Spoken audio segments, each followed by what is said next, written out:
All right, good afternoon and welcome to the Home NOFA workshop for first-time homebuyer projects. My name is Nicolay McKay and I'm going to be facilitating this webinar. Next slide, please. So once again, welcome. Next slide.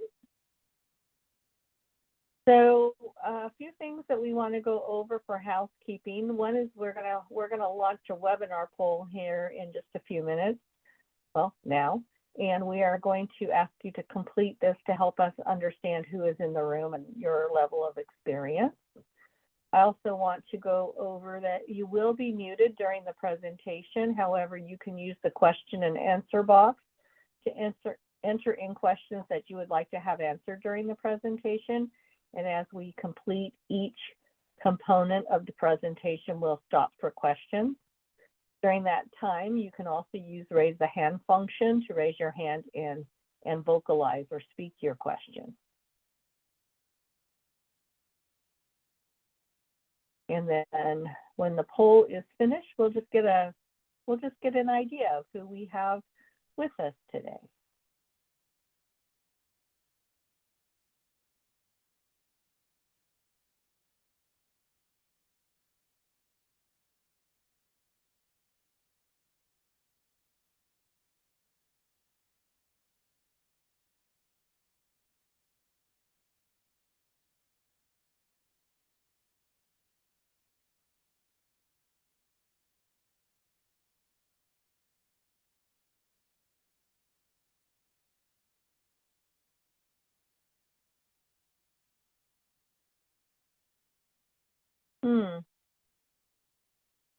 Abigail, has the poll completed?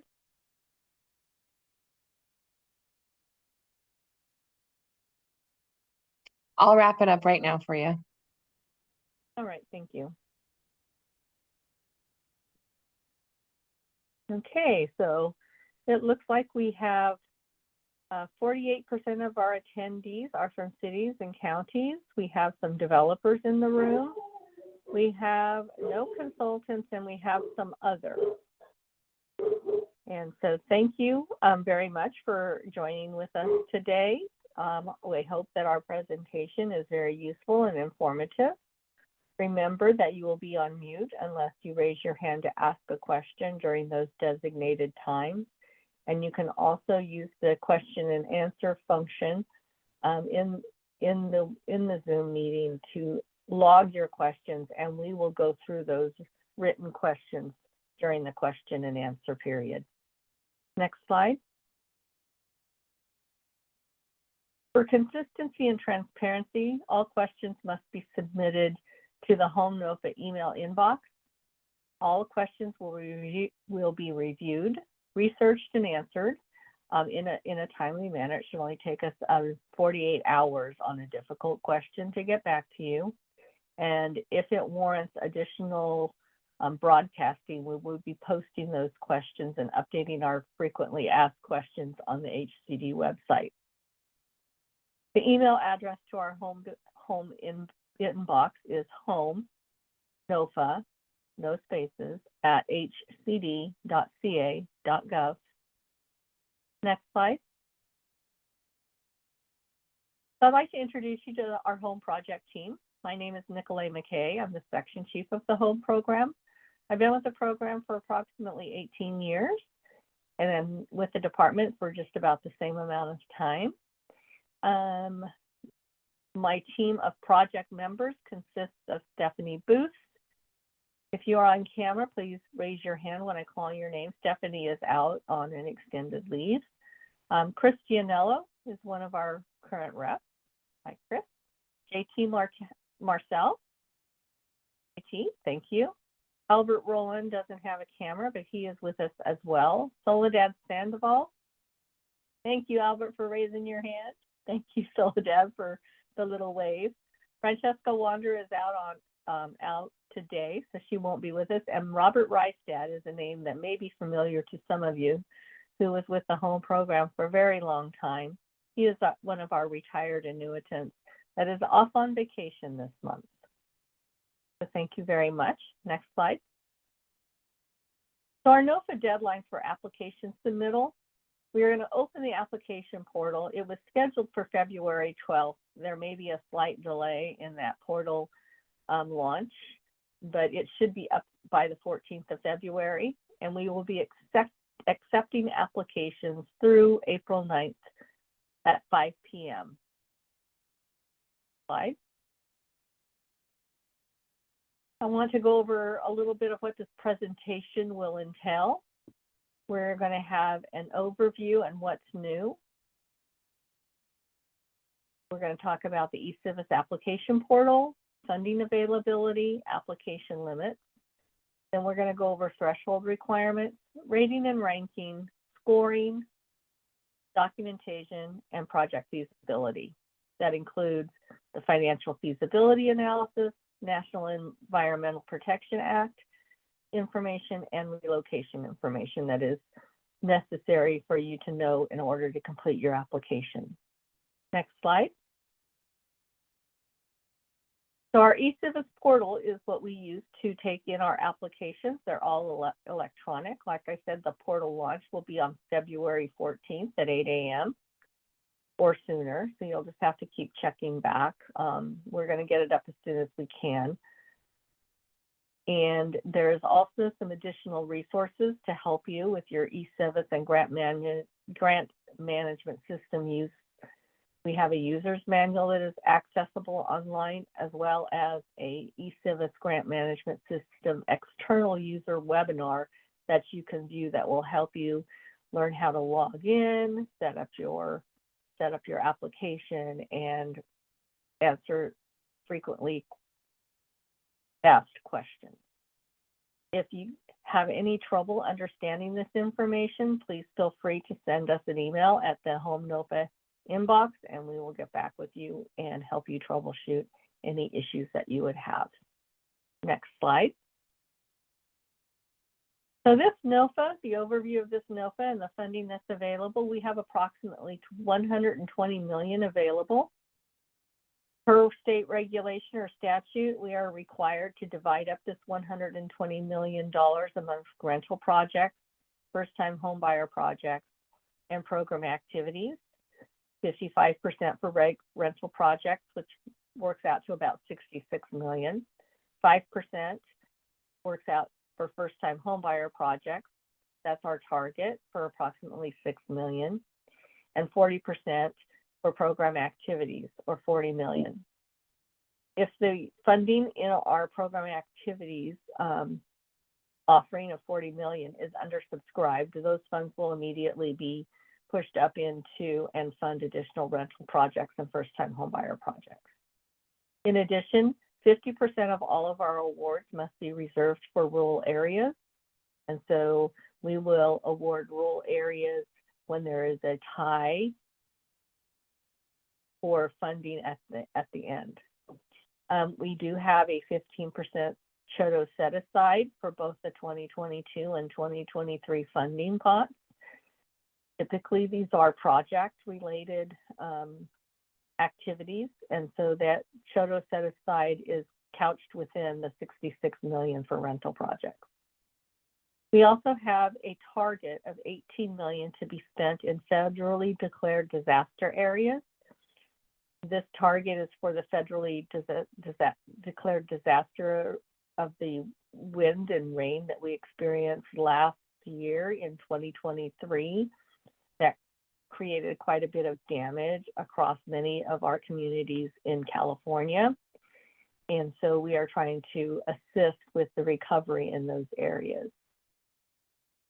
And then we also have a target for Native American entities applications. That is a 20% target, which rounds out to about $24 million. If any of these targets are undersubscribed, again, those funds will still be awarded for just regular projects, either first-time homebuyer or rental projects. Next slide.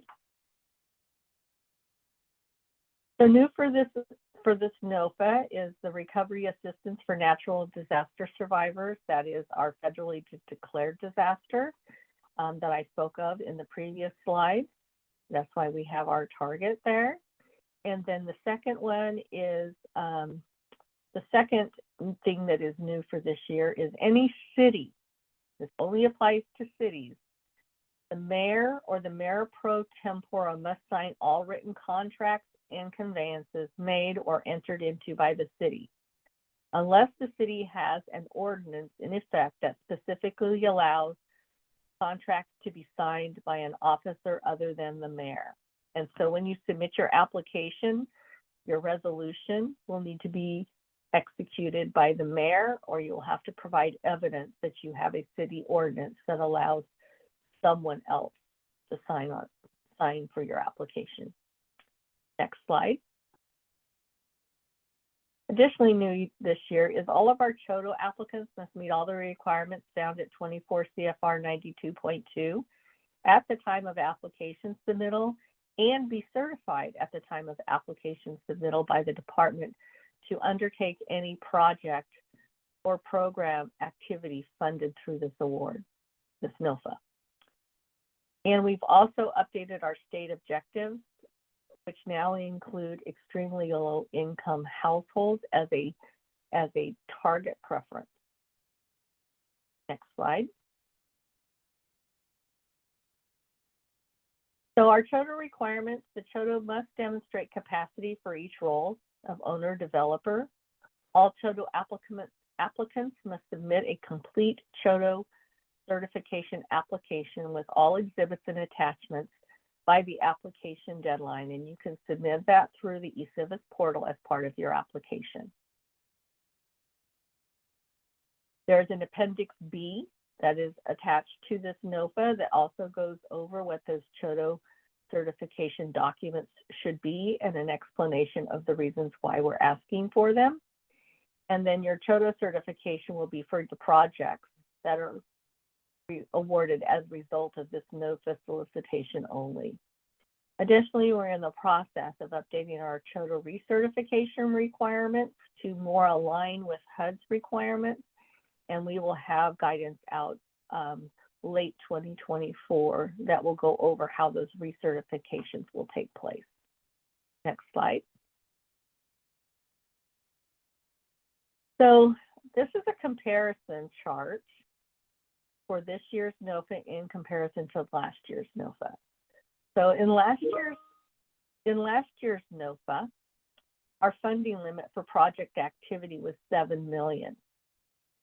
And that did not include any administration for cities and counties, activity delivery costs for cities and counties, or for CHOTO ops. For first-time homebuyer projects, it was also $7 million. For this year, we've increased that limit to $12 million. It will continue not to include any administration funds or activity delivery or CHOTO ops. Those will be in addition to your $12 million of assistance for your project. For first-time home buyers, that was dropped to $3 million per project because we found that $7 million seemed to be a little bit more than most of our applicants were interested in handling.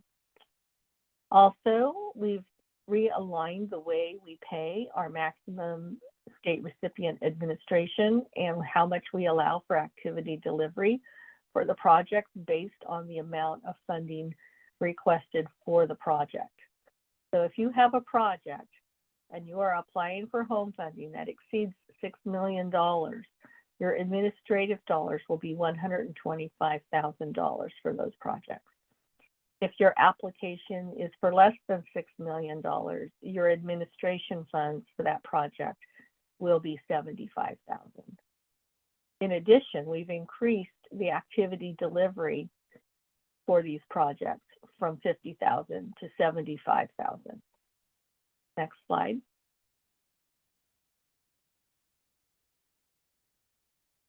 So we've changed the word of activity delivery. We refer to activity delivery costs.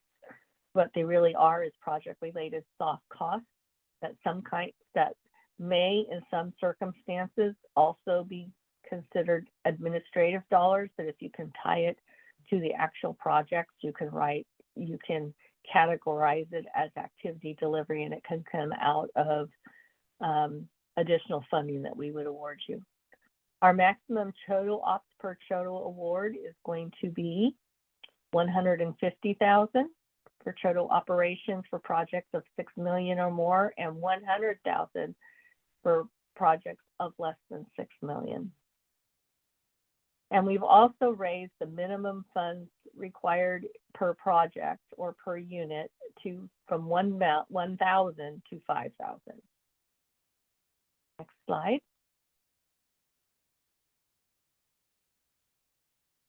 So let's see, in the 2020-2021 NOFA, the CHOTA set aside was only based on the 2021 funds. However, in this NOFA allocation and NOFA, it is 15% of both the 2022 and 2023 allocations. We have additionally expanded our notice to include some uncommitted funds from previous rounds and some on-hand program income that must be committed to a project. That's how we got to the $120 million, because our 22 and 23 only amounts to about $90 million. The CHOTAs must demonstrate capacity again, and they must submit their certification application. And again, the Appendix B will define what those things are that are needed to be submitted, and the documents that will need to be reviewed in order to complete your certification. Next slide. So we've also updated our home rental project monitoring fees. This probably will not impact first-time homebuyer projects, but we put this in here just in case. We've got somebody that's in our presentation that may be doing both. In 2021, the fees were based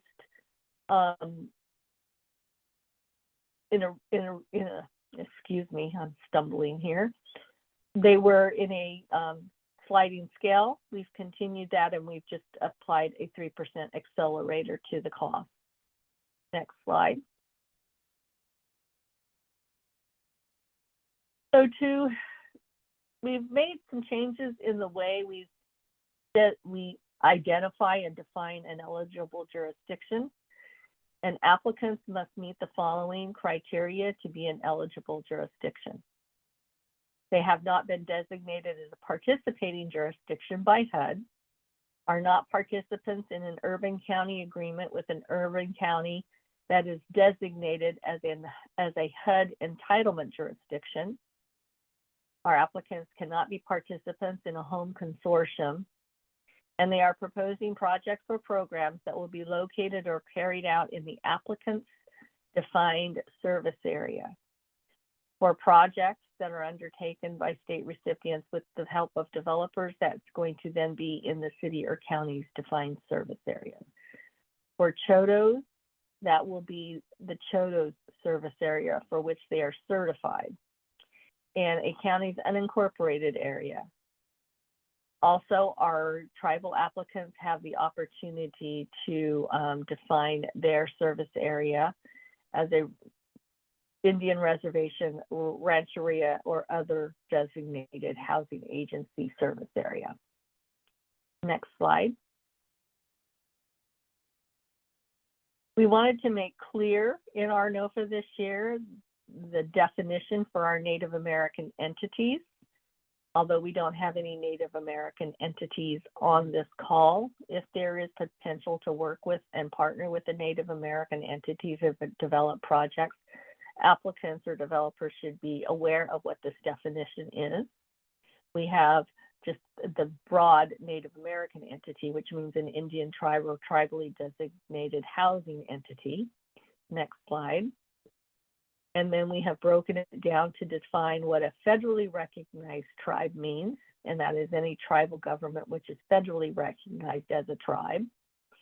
And next slide. We've also defined what a Native American entity non-federally recognized tribe means, and that is any tribal government which is an Indian tribe located in California that is not federally recognized. And then there's some qualifiers for them, that they either have to be listed in the Bureau of Indian Affairs of the federal acknowledgement petitioner list and has formed and controls a special purpose entity in compliance with 25 CCR 8313, which is our UMRs. Or they must be listed on the contact list maintained by the California Native American Heritage Commission for the purposes of consultation, and has formed and controls a special purpose entity in compliance with the state's UMRs. Next slide. We've also defined what we consider Native American lands or Native America service areas. But Native American lands means real property located within the state of California that meets the following criteria: is trust land for which the United States holds title to the tract or interest in trust for the benefit of one or more tribes or individual Indians, or is restricted Indian land for which one or more tribes or individual Indians hold a fee title or tract or interest that can alienate or encumber it only with the approval of the United States. For lands outside the jurisdiction of the tribal government, owned and co-owned by a Native American entity. Next slide. Our Native American service area means any project that is located within the Native American land definition and includes lands outside the tribal government jurisdiction up to 100 miles from the boundary of the trust or restricted land. Next slide. We also put in our NOFA definitions, the definitions for local agency and local government, because they've been updated in our health and safety code to include a duly constituted governing body of an Indian reservation or rancheria, and includes any governmental agency or local public entity. And then we've defined local public entity, which means any county, city and county, the duly constituted governing body of an Indian reservation or rancheria, tribally designated housing entity, a redevelopment organized pursuant to Part 1 of the Division 24 of Housing Authority. Next slide.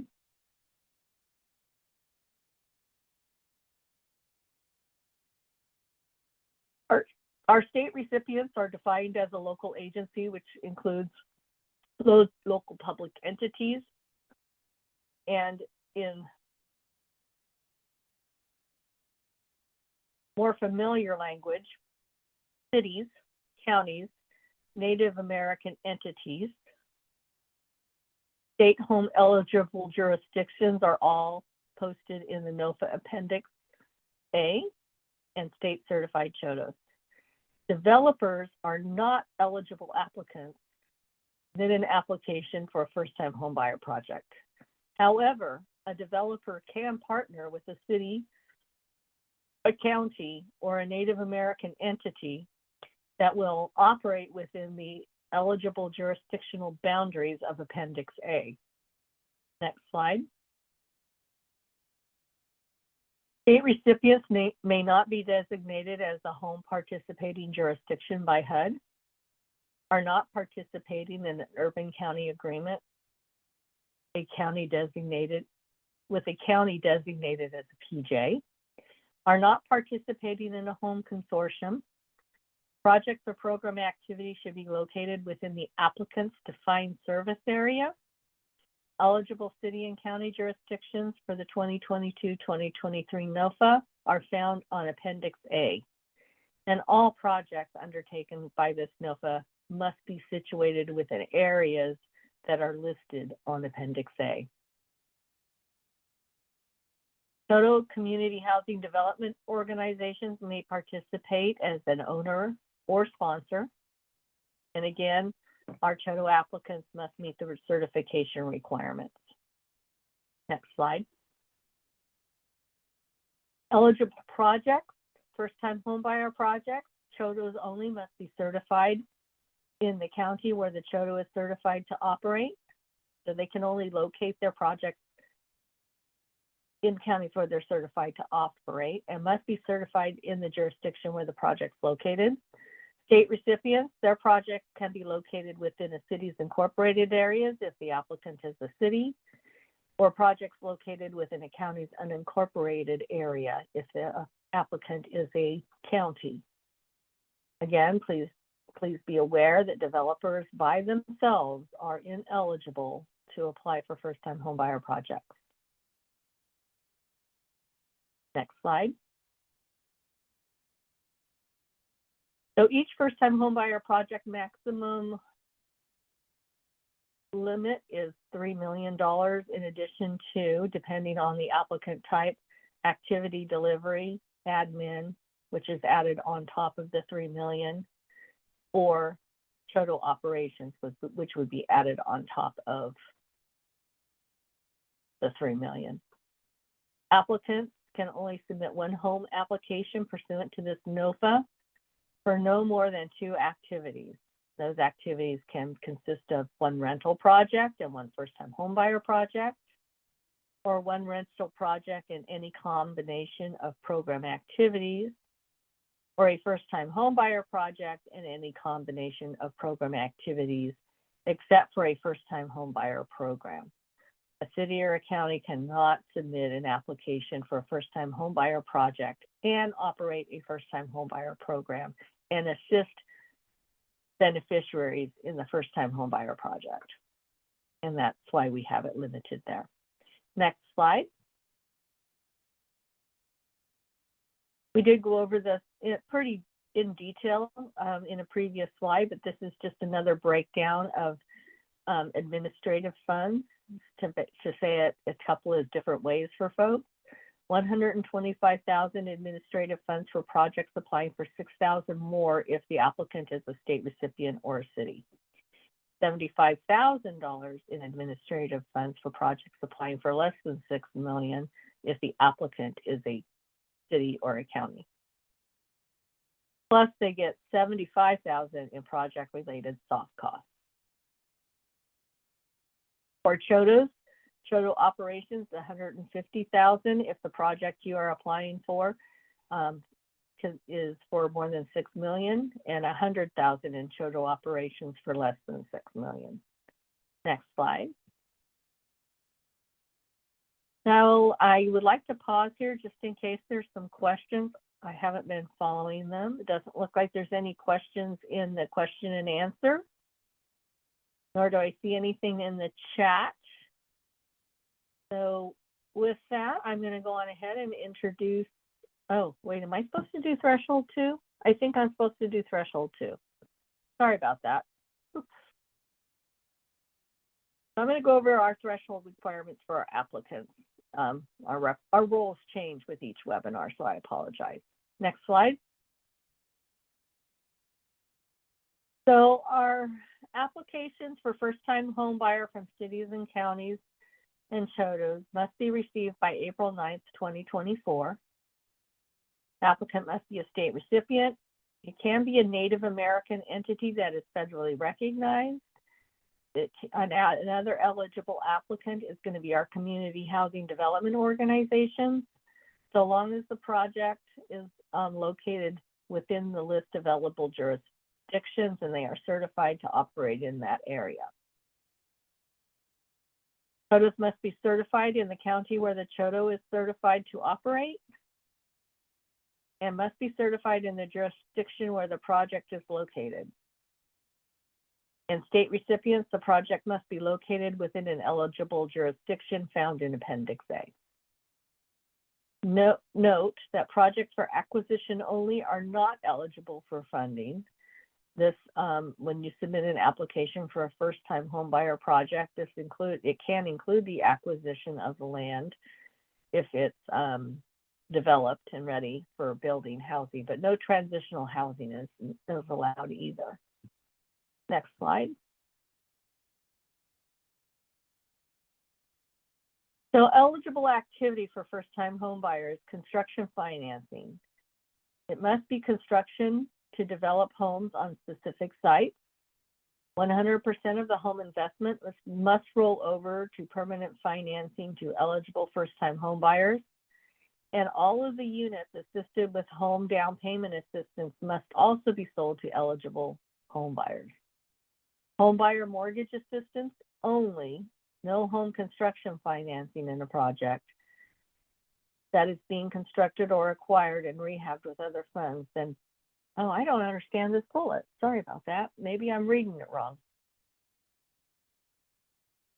Home buyer mortgage assistance in a project that is being constructed or acquired and rehabilitated with other funds to then be sold to first-time home buyers. So you can actually have a first-time home buyer project, according to this, that as the developer, as the city or the county, can purchase and rehab and then sell to first-time home buyers. Next slide. So part of the things that we need to see in your application, we need to see market comparables, we need to see an appraisal, we need to see a phase 1, and if recommended by the phase 1, a phase 2. No pending litigation for the project. So if you have any type of lawsuit against the land or the project or the developer, we need to know about that. So you have to make us aware of that. We prefer no pending litigation because litigation tends to get in the way of meeting your deadlines with the home project. We have very tight deadlines these days. Once an award has made and your funds are committed with your standard agreement, you have 4 years to complete your project. The single audit report for state recipients, which are cities and counties, this slide says filed with the state controller's office. However, we want to see the report that you filed with the federal clearinghouse. And then housing element compliance is for state recipient only. And then there are several different types of site control that are available, but you have to meet one of the acceptable forms of site control to pass threshold. Next slide. So that means the property must be held in fee title, or the property must be under a long-term ground lease that meets the requirements in the UMRs in section 8316. And it will also need to meet the requirements that we find in the Home Federal Regulations at 92.252. You can also provide purchase agreements, option agreements, disposition agreements, exclusive rights to negotiate, and conditional contracts. But we ask that you be wary about how those agreements are drafted. Next slide. So for purchase agreements, option agreements, you want to make sure that there's a condition in your contract that the environmental that you will proceed with the purchase subject to environmental reviews conducted by your responsible entity before you purchase the property. Next slide.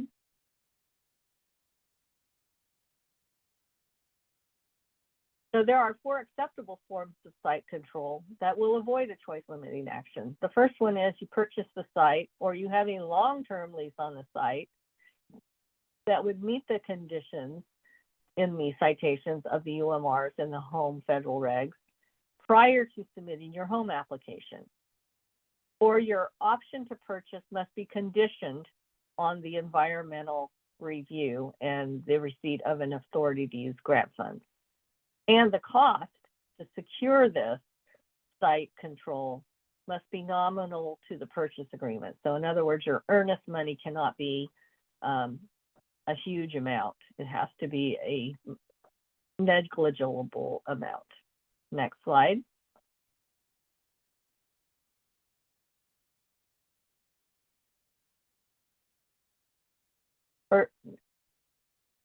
Purchase agreement, CDA, option to lease, or exclusive right to negotiate may not be conditioned upon NEPA clearance. So you must have that before those documents are executed. A conditional purchase contract may be used for an existing single-family home or an existing multifamily residence project.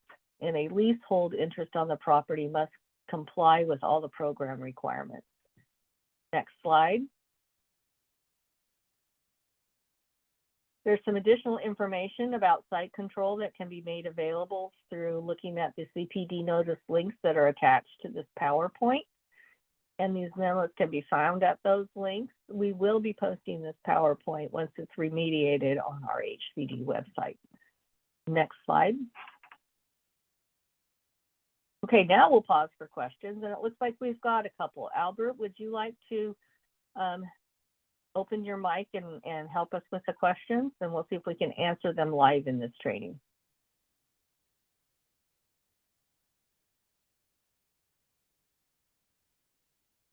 Okay, we have two questions in the Q&A.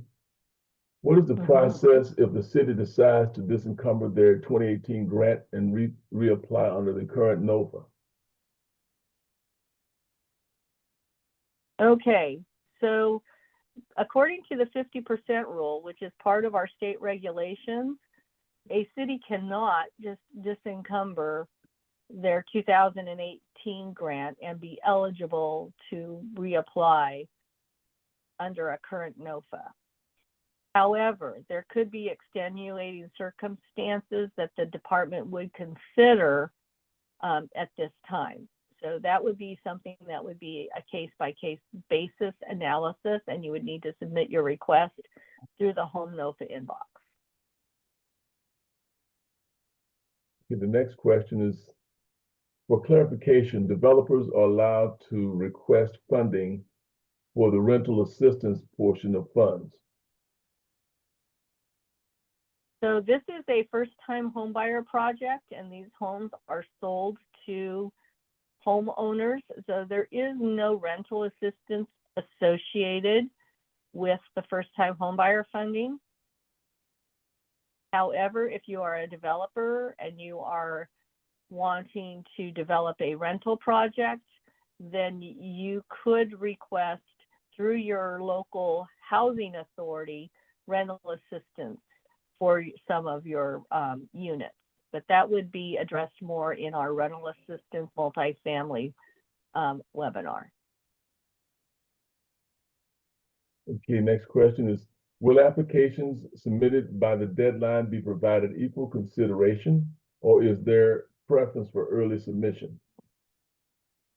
There is no preference for early submission. All applicants will be reviewed for threshold requirements, and then all applications will be scored unless we are undersubscribed, and I doubt we'll be undersubscribed. So all applications will be scored, and then once we meet the limit, the 5% that we've set aside for first-time homebuyer projects, those projects will then be compared to the scores of our rental projects, and the highest scoring projects will get awards. So there's there's two ways to qualify. Is once you're scored, you will be scored against all first-time homebuyer applicants, and the highest scoring applicants will get the first-time homebuyer awards that meet our required project target, and then the first-time homebuyer projects scores will be compared to rental project scores applications, and then we will fund the highest scoring applications. Nikki, I answered an earlier question, but for the good of the group, it was asking if the slides will be available, and yes, they will be available as well as the recording. Okay. Yeah. And Any one of other the earlier questions? One of the earlier questions is asked, is there a link to where we can find a list of the federally declared disaster area targets? And that was answered. It's on the NOFA, it includes a list of impacted counties. Okay, thank you. Yeah, I would like to have all of the questions voiced and answered in our recording so that those that will view it later will also have the opportunity to hear the questions and answers. All right, is there any more? That was the I last think we've one. answered. Okay. So I am going to now turn the time over to Soledad, who is going to take us through our rating and ranking. Thank you, Hello. Soledad. Thank you, Nick. Thank you, Nikki. I am a Rep 2 here in the home program. My name is Soledad Sandoval, and I want to thank you all for joining us this afternoon. I will be discussing the rating and ranking scoring criteria for this NOFA. Please note this is a competitive NOFA, even though we have targeted approximately $6 million specifically for first-time home buyer projects. Each project is limited for up to a $3 million. So, as Nikki just explained, within the first-time homebuyer bucket of money, it is a competitive NOFA between first-time homebuyer projects. And then, of course, if there's additional funds, within the overall NOFA funds. So, scoring categories. All applicants will be rated and ranked accordingly based on the scoring categories listed on this slide. I cannot encourage you enough to read and reread the NOFA and the home supplement. They have each has very valuable information. Please familiarize yourself with all these scoring categories and how points are awarded. We will be discussing each in a little bit more detail in the following slides. Please, next slide, please. Housing elements. Applicants that meet the definition of a local public entity, meaning cities or counties, are required to be in substantive compliance with the state housing element law as of the NOFA application due date. More information regarding the state housing element law as it applies to this NOFA is found on page 38 of the NOFA. Next slide, please. A jurisdiction that is eligible to receive HUD direct home allocation funds but declines the funding to preserve their home eligibility shall be awarded the full 50 points under this category. This category is designated for those applicants that were eligible to receive HUD direct home allocation but decline the funds. In other words, a jurisdiction that proposes activities that are eligible to receive HUD direct home allocation and declines the funding for the purpose of preserving their home eligibility shall receive the full 50 points. Okay, for the rural area category, this is also worth 50 points, and those points will be awarded to those applicants whose proposed projects are located in the rural area. Both these categories are an all or nothing category. You either get the full 50 points or you don't, depending on if it's applicable to your application or not. Next slide, please. Capacity. This category, the overall category, is worth up to 450 points. However, this category has several subcategories, and some of these subcategories have more than one component. We will be discussing each more in detail in the following slides. And again, all combined are worth a max of 450 points. The first subcategory or sub-factor as it is listed in the NOFA is prior applicant experience. This category may be awarded up to 50 points. To be awarded points, applicants must demonstrate experience in implementing local, state, or federal affordable housing projects in the previous 7 years. Additional information regarding this category is provided in the home supplement. Next slide, please. Second subcategory under the capacity umbrella is developer team experience, which may be awarded up to 200 points.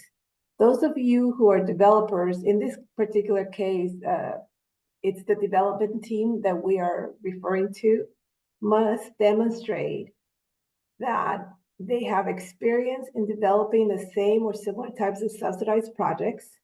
They can receive up to 200 points for having completed these type of projects within the last 5 years. Experience can be demonstrated by any member of the development team, owner, or sponsor. 1 project is completed equals 100 points. 2 projects completed equals 150 points. 3 projects completed is the maximum of 200, may receive them up to the maximum of the 200 points. Next slide, please. Prior performance. Capacity has, as mentioned, has 4 subcategories. Prior performance is then composed of 4 separate components. These are project reporting deadlines, applicant reporting, material misrepresentation, and monitoring noncompliance. It is important to note that this category is scored differently than all of the other categories. Each applicant starts with 200 points, and points are deducted or lost, in other words, by not having complied with these requirements for not having complied with these requirements on any prior projects that have been awarded. Next slide, please. Project reporting deadlines. There are 5 reporting deadlines that must be adhered to. Please note the point deductions vary depending on which deadline may have been missed, and they range from a 5-point loss up to an 80-point loss. Applicants may lose points for missing any of the following deadlines: the permanent financing deadline, project setup deadline, construction loan closing deadline, completing deadline, and expenditure deadline. All of these are memorialized in the standard agreement. It is also possible you may receive all 200 points if you have not been awarded any home funds previously. Next slide, please. Applicant reporting. If an applicant failed to submit any of the following reports: monthly status reports, annual reports, quarterly program income reports, project completion reports, they will have points deducted on this application. Please note, each category carries a different point deduction for missing and or late submissions, and points are deducted per instance for a total max deduction of 50 points. Late reporting will also trigger a loss of points. Example, 1 missing monthly status report is a 5-point deduction, and a late submission of a report is a 2-point deduction. Again, please note it is per instance, so you may lose several points in this category. It's easy to lose points in this category. Next slide, please.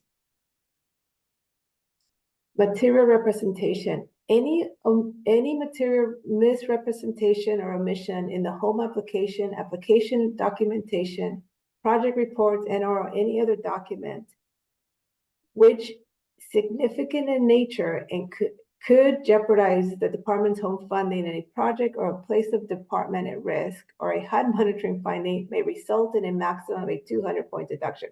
That is a mouthful. So any misrepresentation or omission of an application will be evidenced by receipt of a letter from the department outlining the infraction and the point deduction levied by the department.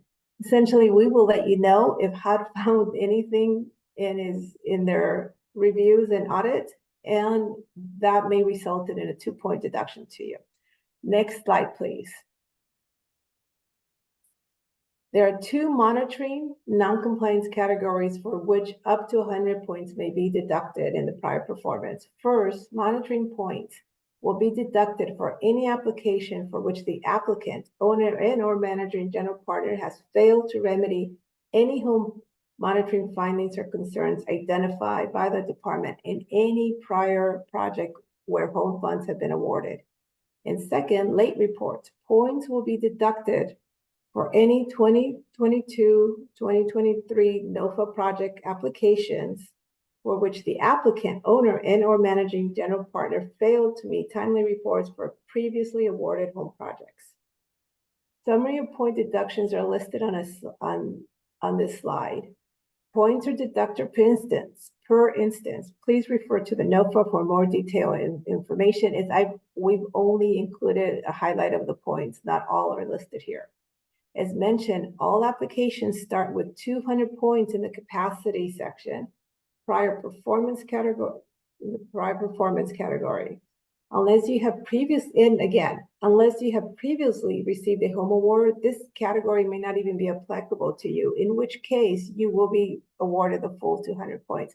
But please note this is easy to, if you have submitted applications before and you have been awarded home funds, this category, it's easy to lose these points. Next slide, please. community need and project feasibility. The two are worth up to 450 points, and community need is worth, on its own, it's worth up to 250 points.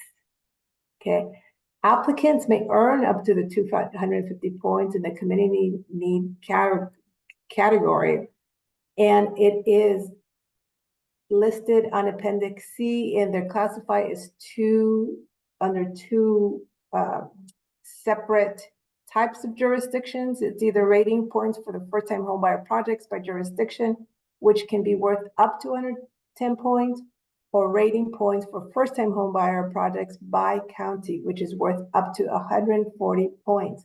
We have two sample slides for you in the next two slides to show you how these points may be earned or awarded.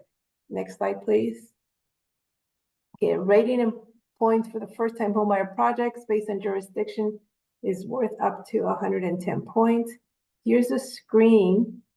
We included the link to our home website, which will go ahead and provide you with the Appendix C, or provide you access to Appendix C.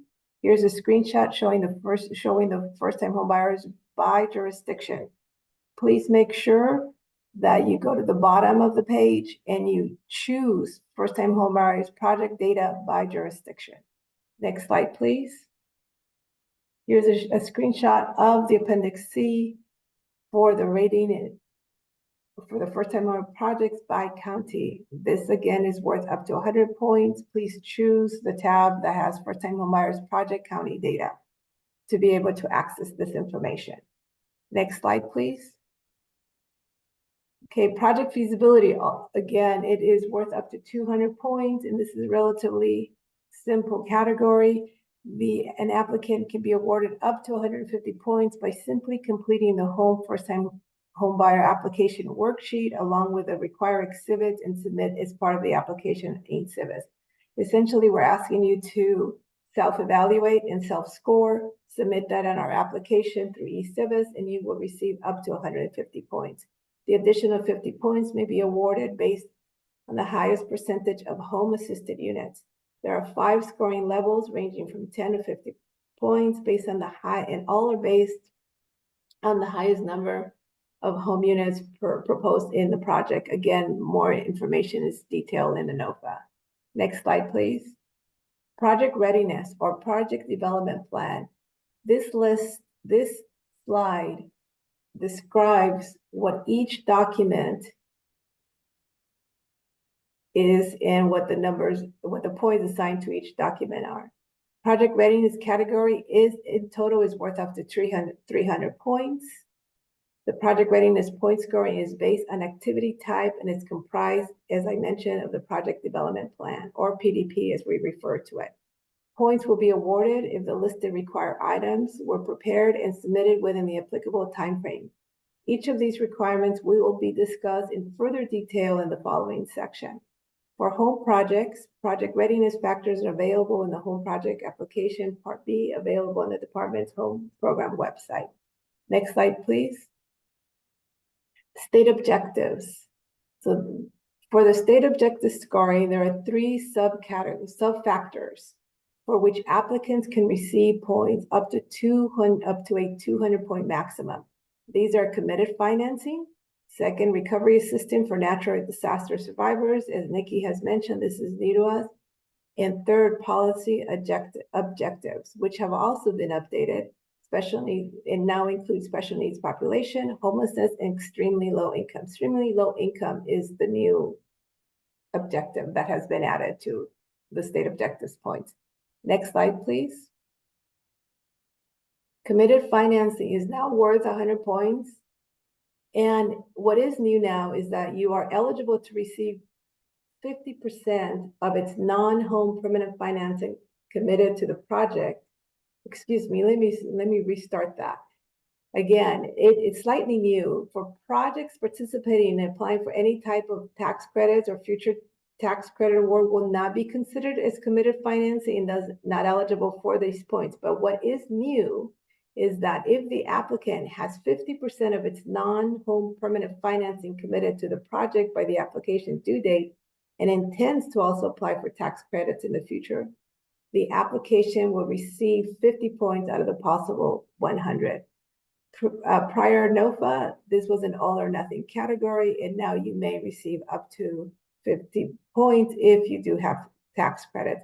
Otherwise, if you have your permanent financing, it also goes into an increment of 10% unless you have 100% of your financing committed, which then you will receive 100% of your points. Next slide, please. State objectives, recovery assistance for natural survivors up to 30 points. I know that we had a question on this in the chat, and these are the links. Again, they're also provided in the NOFA, and you may look up any and all disaster areas. Also want to note that the state of California natural disaster declaration applies to the whole of the state. So any national disaster area declared by the state will also be applicable to earn these points. Next slide, please. State objective points. This is the third category. And I would like to mention that this does not, and we're only going to go very briefly over this because this does not really apply. This is not applicable to the homebuyer projects, but I do want you to know that this is available, and it's an OR category. So the policy objectives now include special needs and awarded to proposed rental projects with funding commitments that target special needs population using any of the listed programs. Or, next slide, please. If they're targeting special needs and they must follow 24 CFR section 578.3. Or if they're targeting extremely low income individuals. Again, this last section does not apply to first-time home buyers, it's not applicable. So the full 70 points will be awarded to each applicant in this category. And that takes me and you guys to our break. So I'm going to pass it back to Nikki to see how long a break we're taking. And I think there are questions both in the chat and the Q&A. Yes, there is. Yeah, so let's go through the questions before we break, and then we'll break for 10 minutes. Okay, the question in the chat is, can local nonprofits apply on behalf of a rural unincorporated region? So the only eligible local nonprofit would have to apply as a developer, and that limits our local nonprofits to certified CHOTOs. So you would have to be a community housing development organization that can be certified to apply for home funding. So it can't just be any local nonprofit that wants to put on a developer hat to apply to develop a project in a rural unincorporated region. Okay, the question in the Q&A is for housing element compliance requirement. Does that mean city council adoption or HUD certification? So for housing element compliance, you must have received a letter from the state that accepts your housing element as being in substantial compliance with HCD's requirements. And we just have another question just entered into the Q&A is, when is the next home NOFA expected to be released? Sometime in late 2024, early 2025, we don't have a date. And we are working on home guidelines that will be hopefully published and out for public comment before adoption. And we would hope that those are in place before we release our next NOFA. Okay, have a late question. First, thank you. For construction, can the homeowner oversee the subcontractor, or does it have to be a general contractor? So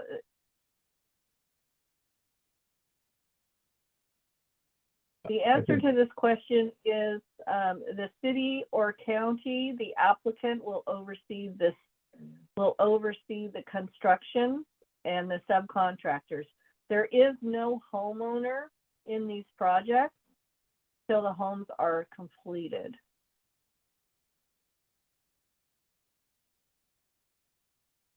unless you're a USDA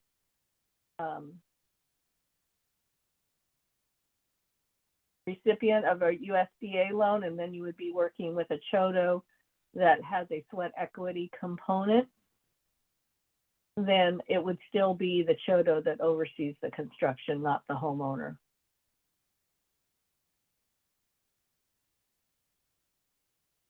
Oh, those are all the questions that we have so far. Okay, well then, let's see, it is 3:05, let's be back at 3:15. And we're gonna go on a break. So folks can just mute their mics and step away for a few moments, and we'll see you in a few. Okay, Abby, are you here so that you can manage our slides? And if you are, then we'll get going. Okay. So this next segment of our presentation is going to be presented by Chris Ginello. Is Chris back? I don't see his picture either. I'm here. Oh, there he is. Okay. So Chris, I'm going to turn this portion of the slide presentation over to you. All right. Thank you so much, Nikki. Good afternoon, everyone. We're just going to go with the rating and ranking, and I'm going to be discussing the information and documentation. Next slide, please.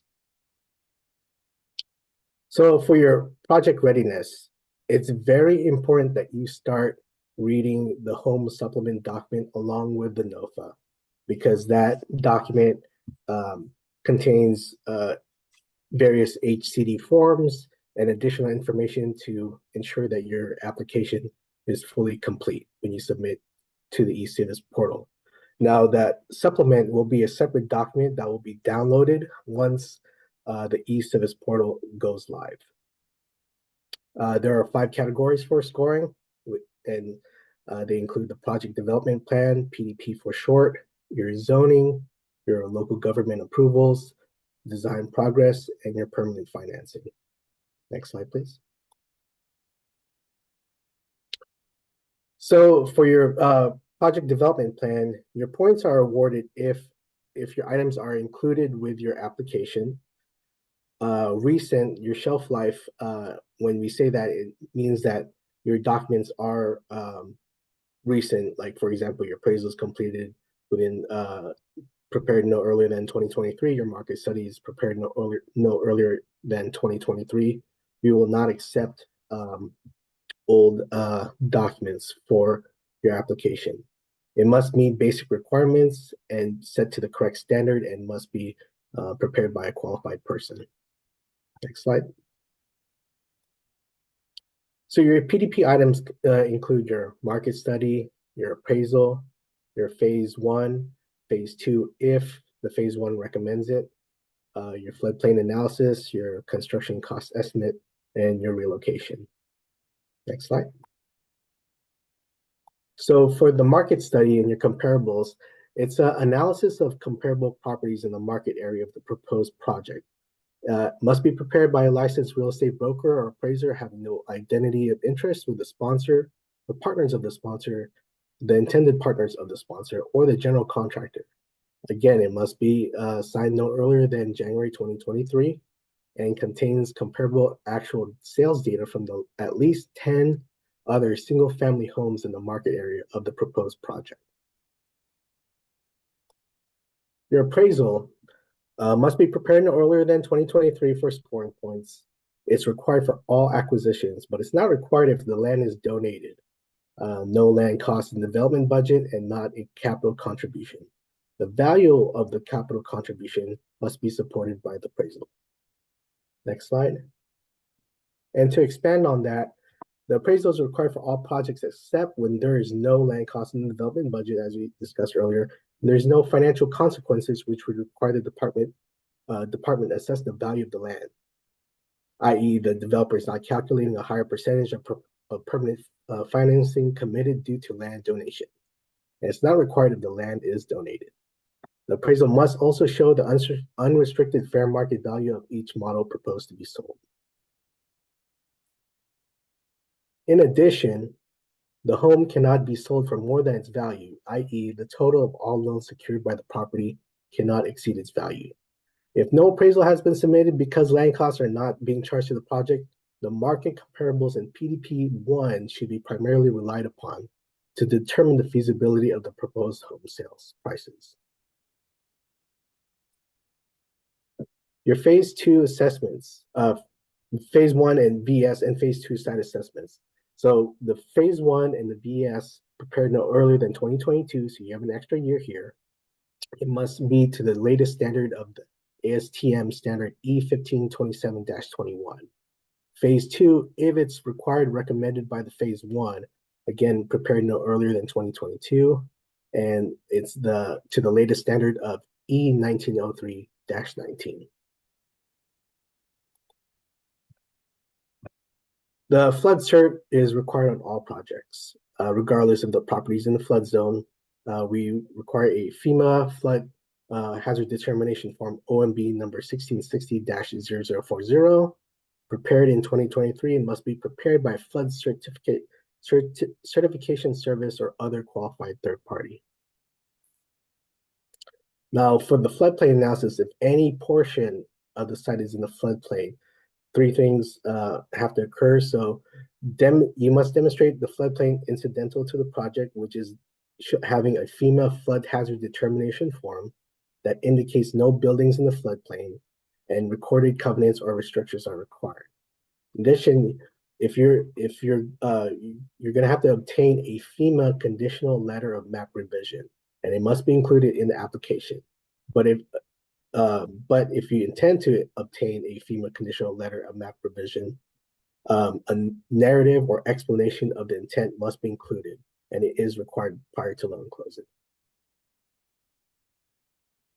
Now, if you intend to build on the floodplain, it's frowned upon by HUD, but it's not impossible. So we would ask that you complete the 8-step process. We haven't listed all 8 steps here, but few of the steps include an analysis of alternate sites considered and rejected. There's no practicable alternatives. Analyze positive and negative impacts of building the project in a floodplain. Describe mitigation measures to minimize negative impacts to people and property, and supporting documentation is required. Again, this is just few of the steps of the 8-step process. Next slide, please. So your preliminary cost estimate must be prepared in 2023. Of course, you're gonna have to upload that into the eCivis portal along with your application when it finally goes live. The estimate must be consistent with the development budget, or an explanation must be provided to support any differences. And the preparer signer, it's not limited to the architect. Your general contractor could sign for that.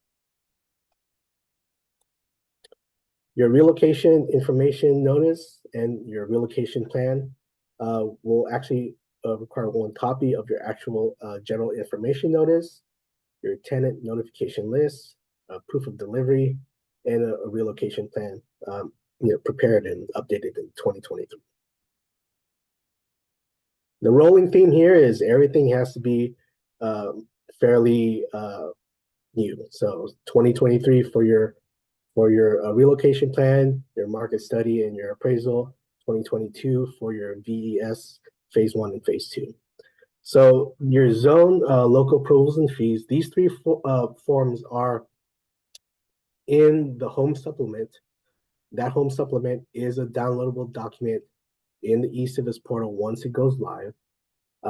It contains these 3 documents in there that we ask you to complete.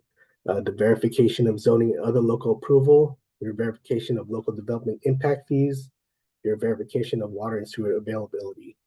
The applicant only completes the project information, and if it does not apply to you, if there's an item that does not apply to you and you mark it as NA, you must have an explanation for that item of why it does not apply to you. You cannot mark it as NA and just leave and not provide an explanation, otherwise you'll be losing out on points. Of course, those documents have to be signed by the developer and the local official. So for your design progress, must be executed with an architectural firm, the letter of the architect or construction specialist stating status of the plans and the specifications, such as you're ready to submit planning department, the preliminary plan and specifications, and your conceptual, which is your elevation and your floor plans. Now your permanent financing. Again, this is a first-time home buyer webinar. So we have points awarded is based on a sliding scale based on the committed perm financing committed. For rental new construction and rental rehab, there are different points. For example, if you have for rental new construction, if you have less than 10% of your perm financing committed, you get 0 points. Rental rehab is also 0 points, but then it changes from 50 to 100% and 20 to 49.99% between the two. And this would really like apply if you have a combo application such as like a rental project and a first-time home buyer project. And again, we are going to review your perm committed financing completely. So that takes us to the end of the rating and ranking information and documentation. I do want to introduce John Marcel, who will take you through the project feasibility and the financial feasibility. But before he starts, let's see if there's any questions in the chat.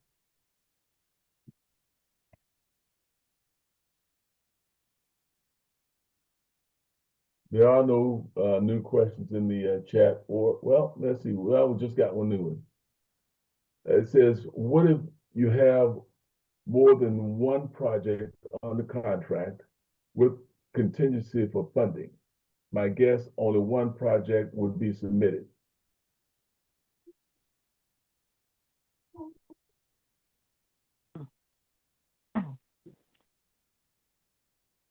So might need to ask a little bit of clarification for this question, but I'm going to attempt to answer it. Is if you have one project that you have committed funds with and another project that you only have contingency funding committed, you would not get points for the contingency funding. And you can only submit one first-time homebuyer project or one rental project. So I'm not sure that you could have two applications submitted in this scenario. If it was me, I would submit the project that I had committed financing for and apply at a later date for the one with contingency funding. Did that answer your question? I just have initials here for SO.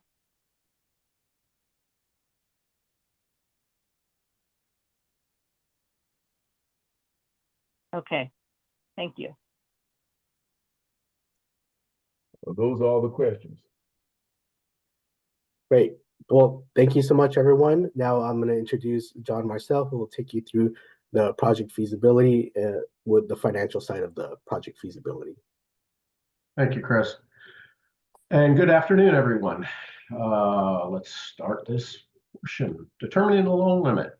First-time homebuyer application amount calculated at up to 50% of the maximum homeownership value limits or the HUD allowed per unit subsidy, whichever is lower. Here's an example. Napa County home value limit, 684,000 sales price. 50% of that is 342,000. 3-bedroom subsidy limit is $312,005. 4-bedroom subsidy limit is $342,482. Maximum down payment assistance on the 3-bedroom is going to be the $312,005, and the max down payment for the 4-bedroom will be $342,000. Next, please. This is an example for Lassen County. 356,000 sales price, of which 50% is 178,000. Bedroom subsidy limit is $312,005. 4-bedroom subsidy limit is $342,482. Max down payment for 3-bedroom is going to be the $178,000, and the same would apply for the 4-bedroom, $178,000.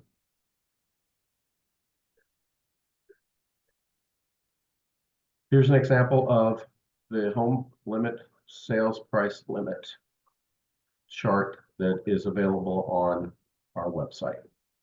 Next. Same thing goes for here for the home program per unit subsidy limits, also on the HCD homepage. Next, please. Along with the state home income limits, also found on our HCD homepage. Income limits, home per unit subsidy limits, and home ownership value limits. Here are the addresses to find those. Resale provisions are not allowed. First-time home buyer financing notes. Resale provisions are not allowed, as I just mentioned. Loan agreements are required. Loan agreements will detail recapture provisions. Permanent financing must meet the following requirements. For a primary loan, bank or mortgage company, the terms need to be a minimum of 30 years, fully amortized, no balloon or neg amortization loans. Current market rate equals Fannie Mae rate plus 100 basis points. No temporary buy down rates. Home loan. Home loan is minimum necessary amount for the gap financing. 0 to 3% simple interest. Accrued interest may be forgiven. Principal cannot be forgiven. Payments are deferred for the term of the loan. Next, please. Procurement requirements of administrative subcontractors. Must follow a competitive request for qualifications, an RFQ, request for proposal, RFP, procurement process. Must receive state approval prior to executing. Agreement if process becomes sole source. Alternative to administrative subrecipient if nonprofit or government entity. Next, please. Caution. First-time homebuyer application worksheets are linked. Complete pages in order. Do not overwrite formulas. Do not enter in white cells. First-time homebuyer application worksheets must be completed via the eCivis portal. Next, please. Now we're on to NEPA. Choice limiting actions per CRF 24, Part 58, Section 58.22. Upon completion of federal funds or contemplation of federal funds, there is a prohibition against any activity which would have adverse effect on the environment or limit the choices of a reasonable alternative. Contemplation of federal funds upon completion. NEPA is triggered upon application for the federal funds. Next, please. What does this mean? From date of application until date of authority to use grant funds, AUGF, is issued, all activity involving the project and site must stop. Limitation applies to a broad range of activities, not just the land itself.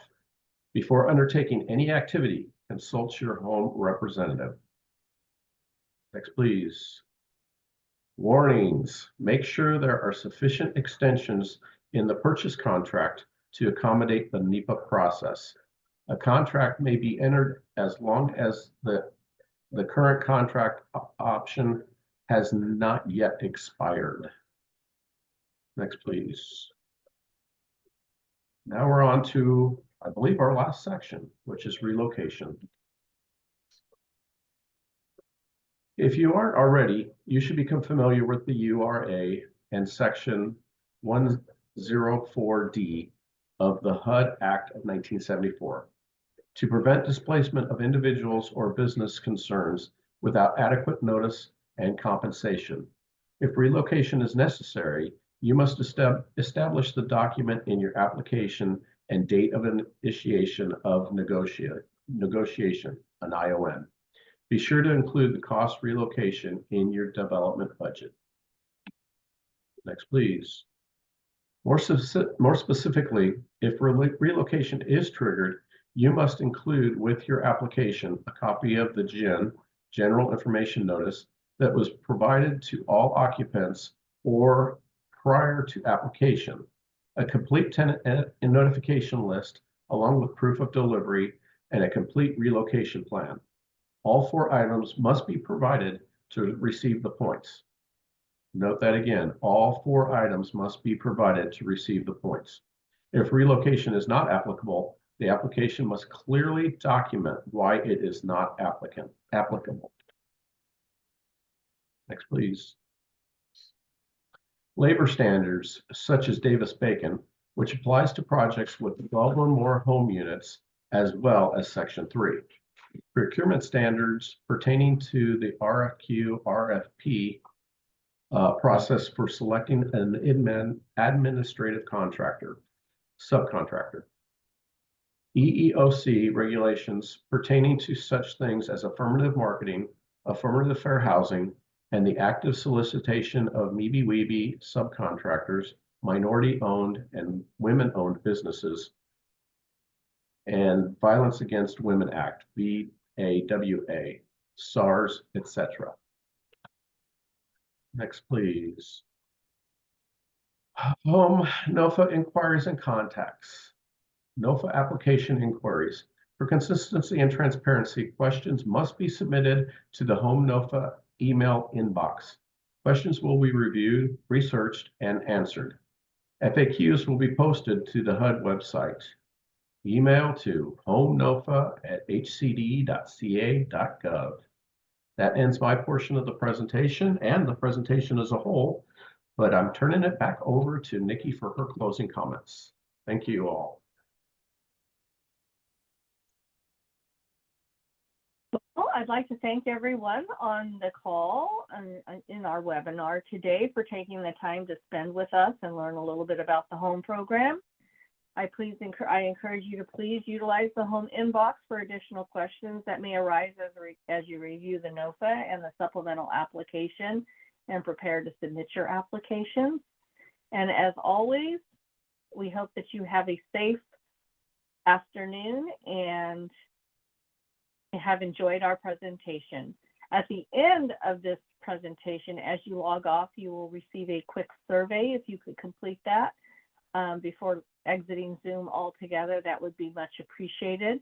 It helps us improve on our PowerPoints and our presentation and address the things that you would like to have addressed during upcoming webinars. So thank you very much for your attendance and participation. Have a good afternoon.